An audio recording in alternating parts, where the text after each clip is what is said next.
School shootings drive headlines and dominate our fears. Yet statistics tell us our schools remain relatively safe. A few years ago, the National Center for Education Statistics concluded 98.7% of all homicide victims between the ages of 5 and 18 died not inside of a school, but outside of one. In 2016, car crashes killed 668 times more children than school shootings. Not that anyone should consider any act of violence inside a school insignificant. It's just that context remains critical. To date, the deadliest attack inside an American school is likely an attack you know little about. 1927, Bath, Michigan. There, a school board treasurer placed dynamite inside the town school. The explosion killed 44, a number that included 38 children. 13 years later, South Pasadena Junior High's principal shot and killed 5. The first mass school shooting to garner national headlines. The first of what would become many.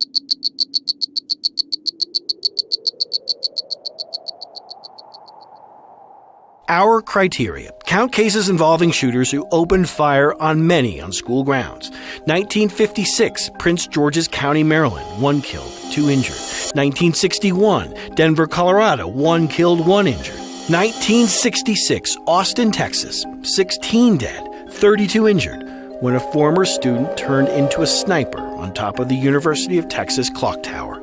We counted 4 in the 60s, 5 in the 70s, 16 in the 80s, 16 in the 90s, a number that includes the shootings in and outside of Colorado's Columbine High School, 31 between 2000 and 2009, 62 since then. A trend, yes, but an incomplete story nonetheless, considering some of the upward tick can be attributed to the fact that the FBI only began tracking school shootings right around the time the numbers spiked. In other words, our list was bound to include more recent cases. Wanting a better analysis, we came up with a second list involving only the school shootings that fell under the current federal definition of mass killing, a definition that says 3 or more killings in a single incident. Here, our list shrunk to 32 cases. In the 72 years before Columbine, we counted 15, with a noticeable increase in frequency starting in the 90s. Since Columbine, 16, or 1 every 1.2 years, a nearly annual reminder of a school's vulnerabilities. Wanting to know more, we looked for patterns as well. Here's what we found. Of the 32, 78% involved a former or current student. All but 1 involved a male shooter. All but 2 involved a lone gunman. Of the cases where we could track the guns used, only 3 involved an illegally purchased or stolen weapon, although in 6 cases guns were taken from a family member.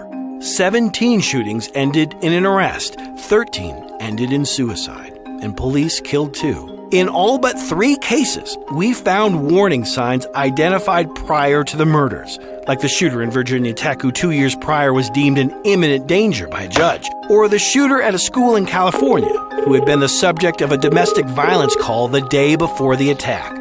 Reminders that we can do more to prevent something that's happening more frequently, something that's driving even more headlines, dominating even more fears, knowing full well they remain, thankfully, rare.